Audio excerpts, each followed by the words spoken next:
నాకు ఆ నీళ్ళు అయ్యా ప్రభువా, నేను మధ్యాహ్నం టైంలో, ఎవరు రాని టైంలో, ప్రజలు తిరగని టైంలో నేను వచ్చి నీళ్లు తీసుకెళ్తున్నానయ్యా. నాకు ముఖం చాలట్లేదు. ఎందుకో తెలుసా? ఎన్నో కుటుంబాలు పతనం చేసిన పాపాత్మురాల మనిషి ఆ సమరయ స్త్రీ.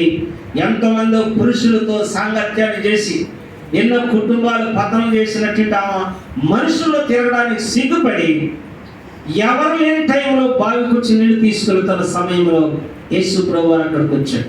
ఎందుకో తెలుసా? నశించిపోతున్న ఆత్మలను రక్షించడానికి యేసుక్రీస్తు లోకంలోనికి వచ్చాడు.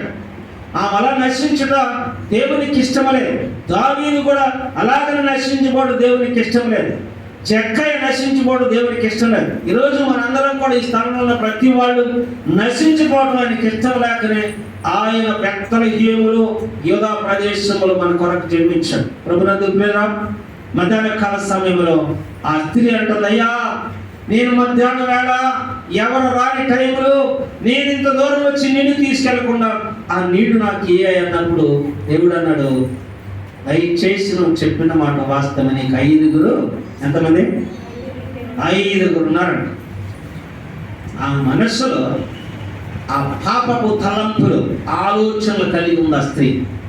వెంటనే ఆమె 28వ వచనం ముగిస్తా. 28వ వచనం ఇవన్నీ చెప్పడానికి సమయం చాలు. 28వ వచనం, ఆ స్త్రీ తన కుండను విడిచిపెట్టి ఊర్లోనికి వెళ్ళి నీవు వచ్చి నేను చేసినవన్నీ నాకు చెప్పిన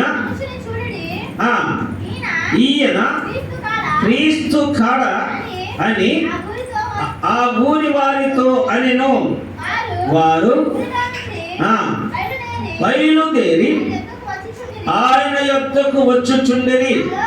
ఆలోగా శిష్యులు బోధకుడా.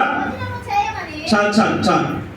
ఈ స్త్రీ ఎప్పుడైతే వాక్యాన్ని వినిందో, దేవునితో కలిసిందో, హృదయం పటాపంచలైపోయింది. ఇక నేను పాపం చేయకూడదు అని ఏం చేసిందంటే ఊరిలోనికి వెళ్ళింది. దినాల్లో ఎంతమంది వాక్యాన్ని వింటున్న సహోదరులుగా, నువ్వు ఎందుకు రక్షణ పొందావు, ఆయన ఎందుకు నీ ప్రణాళికలో, తన ప్రణాళికలో నేను రక్షించుకున్నాడంటే, మొట్టమొదటిగా ఆయన మరణాన్ని ప్రసవం చేయడానికి నన్ను స్థలం ఉన్నటువంటి ప్రతి వారిని ఆయన ఏర్పాటు చేసుకున్నాడు. వెంటనే ఈమె ఎన్నో సంవత్సరాలుగా వాక్యం వెళ్ళలేదు, మీటింగులకు వెళ్ళలేదు, టీవీలో కార్యక్రమాలు చూడలేదు. కానీ ఎప్పుడైతే వాక్యమని పశ్చాత్తాపడిందో వెంటనే ఊరిలోనికి వెళ్ళిపోయి వాక్యం ప్రకటన చేస్తా ఉన్నామా. నేను చేసినవన్నీ నాతో చెప్పినటువంటి వాడు ఈయన క్రీస్తు కాడ రండి అనగా ఊర్లో ఉన్న జనం మొత్తం వచ్చేసారు. ఈరోజు కనీసం నీ వాక్యం ఉన్న తల్లి సహోదరుడు ఒక్కరికైనా, ఇంట్లో నీ భర్తకైనా, నీ పిల్లలకైనా, నీ తల్లిదండ్రులకైనా, నీ అన్నదమ్ములకైనా సువార్తను చెప్పగలుగుతున్నావా? ఆ సమరయ స్త్రీ సువార్తను చెప్పి ఊరిని యేసు ప్రభు దగ్గర తెచ్చి, ఈరోజు నువ్వు మాట మర్చిపోయిన ప్రయోజనం ఏంటి? దేవుడు ఏమంటున్నాడు? దేవుడిని చూసి, బడా నమ్మకమైన మా దాసుడు అనగలడా? బడా నమ్మకమైనటువంటి దాసుడు అనగలడా? నేను అనలేడు. కారణం ఏంటంటే నువ్వు సువార్తను ప్రకటించవు, వెంటనే వెళ్ళిపోతున్నావు. కాబట్టి ఈ మధ్యాహ్న కాల సమయంలో మొట్టమొదటగా జక్కయ్య తన జీవితాన్ని ఏం చేశాడు? ఒప్పుకున్నాడు.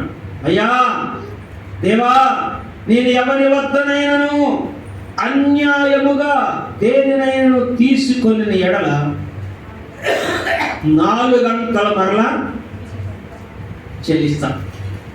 మా పిన్ని గారు ఇటు శ్రీహరిపురం అనేటువంటి గ్రామం ఉంది. ఆ శ్రీహరిపురంలో వాక్యం చెబుతుండగా మా పిన్ని గారు ఒక ముస్లాం పశ్చాత్తాపడి ఏడుస్తాం. ఏంది పెద్దామంటే, వర్షాల టైంలో పక్కింటాం కోడి పుంజంటే ఈ ఇంట్లోకి వచ్చింది. మెడకాయ తిప్పి పోయి పెట్టేసి ఏం చేసింది? తిప్పి పొయ్యిలో పెట్టేసి వండుకొని తినేసి, ఆ మరుసటి రోజు ఆమె వచ్చి అక్క కోడి పోయింది, కోడి మీద. నాకేం తెలుసు, నేనేం ఎరుగుతున్నా అన్నాడు.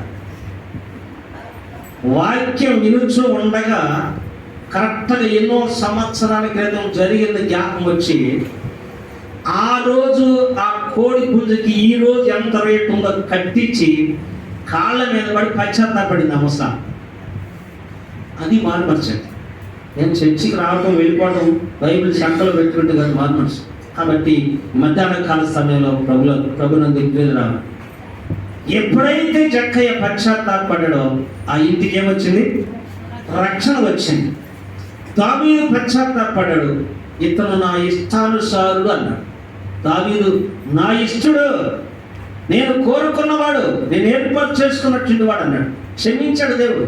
ఈరోజు ఈ యొక్క సమరయ స్త్రీ కూడా తన జీవితంలో ఏం చేసినట్టే, ఎప్పుడైతే వాక్యాన్ని విన్నదో, ఎప్పుడైతే దేవుని కలుసుకున్నదో, తన జీవితాన్ని మార్చుకొని, తన బ్రతుకును మార్చుకొని ఆ రోజు నుంచి సువార్త చేయడం ప్రారంభించింది. ఈరోజు ఎన్ని సంవత్సరాల నుంచి వాక్యం వింటున్నాం, ఎన్ని మందిరాలు తిరిగి ఉంటాం, కనీసం ఎప్పుడైనా ప్రభువు గురించి చెప్పగలుగుతున్నావా? దయచేసి అందరూ తల్ల వంచి దేవుని సన్నిధిలో దేవుని కలుసుకున్నటువంటి వారి హృదయాలు ఏమో కదిలించబడతాయి. దేవుని వాక్యంలో చెప్తున్నటువంటి అంశం ఏంటంటే, దేవుని కలుసుకున్న వారి హృదయాలు కదిలించబడను. కదిలెక్కాలి.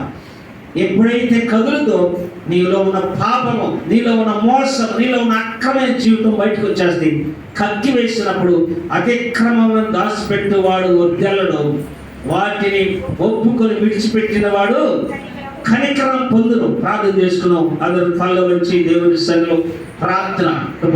అన్నాడు 4 ఇస్తాను అన్నాడు దావీదు. చూసారా? ఎప్పుడైతే దేవుని సేవకుడు హెచ్చరించాడో హృదయం కదిలించబడింది దావీదు. ఎంతమందికి దేవుని వాక్యాన్ని కదులుతున్నాయో నాకు తెలియదు, కానీ 8వ వచనం చూడండి, ఉంది అక్కడ 8వ వచనం. చాలమ్మా. ఎప్పుడైతే హెచ్చరించాడో ఈ కార్యం చేసి రచించి వాడు మరణపాత్రుడు, పాపం వచ్చేసింది దావీదుకి. వెంటనే దావీదు ఎక్కడ పశ్చాత్తాపడ్డాడంటే కీర్తన 51 అధ్యాయంలోనికి వెళ్ళిపోయి 51:2 వచనం. దేవా నా యందు 2 నా దోషము పోవునట్లు నన్ను బాగుగా కడుగుము. చాలు. ఏమన్నాడు ఇక్కడ? దావీదుకు తెలుసు ఇది పాపం అన్న సంగతి తెలుసు, పరస్త్రీతో నేను పాపం చేసిన సంగతి దావీదుకు తెలుసు, కానీ ఎరగనట్టుగా ఉన్నాడు. ఈ దినాల్లో చాలా మంది క్రైస్తవులు ప్రార్థనకి వెళ్ళే వాళ్ళు కూడా ఏమి తెలియదులే, నన్ను ఎవరు చూడలేదులే అనుకుంటున్నారు. నేను మంచోడిని, మంచి ప్రార్థన పరుడను, భక్తి పరుడు అనుకుంటున్నాను. కానీ దినాల్లో పాస్టర్లు కూడా చాలా మంది జీవితాలు పాడు చేసుకొని సంఘాలు పాడు చేసేస్తున్నారు. కాబట్టి మధ్యాహ్న కాల సమయంలో దావీదు ఇప్పుడు ఏం చేశాడంటే, తన తప్పును తాను తెలుసుకొని వెంటనే దేవుని సన్నిధికి వెళ్ళిపోయాడు. మనం ఎక్కడికి వెళ్తాం? ఏదైనా ఇలాంటి రిపోర్ట్ వస్తే, ఏదైనా సమస్యలు వస్తే బంధువుల దగ్గరికి వెళ్తాం. కానీ దావీదు దేవుని సన్నిధికి వెళ్ళి, అతిక్రమం నాకు తెలిసే ఉన్నాయి ప్రభువా, ఎంతగా ఏడ్చాడో చెప్పడానికి. ఒక రాజు ఉండి వెంటనే ఈ దైవ సేవకులను శిరచ్ఛేదం చేయమని చేయగలిగినట్టు అధికారం దావీదుకు ఉంది. అతని దగ్గర ఎంతో మంత్రులు ఉన్నారు, అతనికి మంది మార్బలం ఎన్నో ఉన్నాయి. కానీ దావీదు దేవుని వర్తమానమని విని వెంటనే పశ్చాత్తాపంతో 4వ వచనం, 5వ వచనం, 4వ వచనం, నీకు కేవలము నీకే విరోధముగా పాపము చేసి ఉన్నాను. చదువు. నీ దృష్టి ఎదుట నేను చెడుతనము చేసి ఉన్నాను, కావున ఆజ్ఞ ఇచ్చినప్పుడు నీవు నీతిమంతుడముగా కనబడదు, తీర్పు తీర్చున్నప్పుడు నిర్మలుడుగా అగపడదు. చాలమ్మా. 10వ వచనం కాదు, 10వ వచనం. దేవా నా యందు శుద్ధ హృదయము కలుగు చేయు. చాలు. దావీదు ఇప్పుడు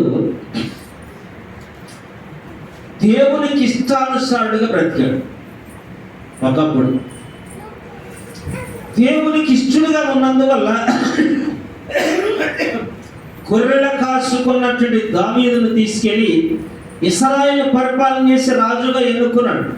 దావీదు ఎంత పవిత్రుడో ఇప్పుడు ఆలోచించండి. దేవుని దృష్టిలో యోగ్యుడిగా బ్రతికాడు. ఇతనైతేనే ఇశ్రాయేలు పరిపాలన చేయగలిగినటువంటి వాడు అనుకున్నాడు. అయితే ఇప్పుడు ఏమైపోయిందంటే పాపము చేసినందువల్ల ఇప్పుడు దావీదు హృదయం పాడైపోయింది, చంచలత్వంతో పాడైపోయింది. ఇప్పుడు మళ్ళా ఏమంటాడంటే, దేవా నాకు ఏ హృదయం కావాలా? శుద్ధ హృదయం. నా హృదయం మలినమైపోయింది ప్రభా, నా బ్రతుకు పాడైపోయింది. నా కంటి ద్వారా, నా చూపు ద్వారా, నాకు వచ్చినటువంటి కామ వాంఛల ద్వారా నా జీవితం పాడైపోయిందయ్యా. నాకు శుద్ధ హృదయాన్ని కలిగించేయి ప్రభా. మరొకటి మళ్ళీ చదువు. నా అంతరంగములో స్థిరమైన మనస్సును నూతనముగా పుట్టించుము. నీ సన్నిధిలో నుండి నన్ను త్రోసివేయగాకయ్యా ప్రాధేయపడుతున్నాడు. ఈరోజు ఇలాంటి ప్రార్థన చేసే వాళ్ళు ఎవరైనా ఉన్నారో సంఘాలు ఆలోచించండి. మా జీవితాల్లో సంఘాలు మోత గుట్టుపోయి శనివారం వస్తే వేదన పడి కన్నీరు కాచి ఎప్పుడు సమయం దొరుకుతుందా ప్రార్థన చేయడానికి అనేటువంటి ఆసక్తి కలిగి ఉండేవాళ్ళం ఆ దినాలు. కానీ ఈ దినాల్లో ప్రార్థన చేయమంటే ప్రార్థన రావట్లా చాలా మంది. ఎన్నో సంవత్సరాల విశ్వాసలే, ప్రార్థన లేదు, విశ్వాసం లేదు. ఏదో నామక క్రైస్తవులాగా వస్తున్నారు, వెళ్ళిపోతున్నారు. కానీ అలాంటి భారము, వేదన, ఆ కన్నీరు లేదు. ఒక దైవ సేవకుడు దగ్గుబాటు మీటింగ్ పెడుతూ బ్రహ్మాండమైన మీటింగ్లు జరుగుతూ ఉన్నాయి. చక్కగా ఒక దైవ సేవకుడు అక్కడ దూరంగా కూర్చొని ఏడుతా ఉన్నాడు. పాస్టర్ గారిని పిలిచి అదే ఆ పాస్టర్ గారిని పిలుస్తాడు. వచ్చాడు. అయ్యా వందనాలు అయ్యా, నువ్వేం చేస్తావు అన్నాడు. నేను సొసైటీ ప్రెసిడెంట్ అన్నాడు. ఎన్ని ఎకరాలు పొలాలు దొంగిలిస్తున్నావు నువ్వు నిజంగా కన్నీరు వచ్చిన నీ కళ్ళకే కూర్చో ప్రాణం చేయనాడు. ఒక్క కన్నీరు కూడా కన్నీరు కొట్టేవాడికి రాలేదు. ఈ రోజు నువ్వు సొసైటీ ప్రెసిడెంట్కి రాజీనామా చేస్తేనే సేవ చేయి, లేకపోతే నోరు మూసుకొని గమ్మున వదిలేసి చర్చికి రావద్దు నువ్వు. తెలుసా, ఆ దినాలు అంత కండిషన్గా ఉంటేనే దేవుని కార్యాలు జరిగాయి. ఈరోజు ఏదో ప్రతి వాళ్ళు ఆషామాషాగా దేవుని సన్నిధంటే లెక్క లేకుండా ఈ ఆరాధన చేయటం నాకు తెలియదు. ఇప్పుడంతా నైస్ అయిపోయింది భక్తి. కాబట్టి ప్రభునందు ప్రియులారా, దావీదు తన జీవితంలో ఏం చేశాడంటే, నన్ను త్రోసివేయదు ప్రభువా, ఏడ్చాడు దేవుని సన్నిధిలో దావీదు. రోజు ఎంతమంది ఇలాంటి ప్రార్థన చేయగలుగుతున్నారు? నీ స్థితిగతులు నీకు తెలుసు, నీ హృదయ వాంఛలేంటో నీకు తెలుసు, నువ్వు ఎలా పడిపోయావో, ఎన్నిసార్లు పడిపోయి దేవుని దుఃఖపరచావో నీకు తెలుసు. కానీ నేను మంచోడిని, ప్రతిపరుడను, ప్రార్థనాపరుడు అనుకుంటున్నావు, నేను పవిత్రుడు అనుకుంటున్నావు. కానీ నీ జీవిత విధానం ఎలా మారిపోయింది నీకు అర్థం కావట్లేదు. ఈ మధ్యాహ్న కాల సమయంలో మరొక వ్యక్తిని చూసుకొని మనం ప్రార్థన చేసుకున్నాం. ఒక పాఠశాలి లేక ఒక బంధువు వస్తే ఈ పేదవాని గొర్రెను కోసి ఆయుధం చేసేసాడు. దేవుడు చూశాడు. మనం అనుకున్నాం, మనం ఎవరు చూడలేదులే, మనం చేసేవి, మనం వినే, మనం మాట్లాడే దేవుడు తెలియదు అనుకుంటున్నాం. వెంటనే రాజు నశించుకోవట్టు ఇష్టం లేక దేవుడు నాతాన్ అనే ప్రవక్తను పంపాడు. దావీదు దగ్గరికి పంపినప్పుడు నాతాన్ హెచ్చరించాడు దేవుని సేవకుడు వెళ్ళి, అబ్బాయి ఇలాగా చక్కగా వర్ణించాడు.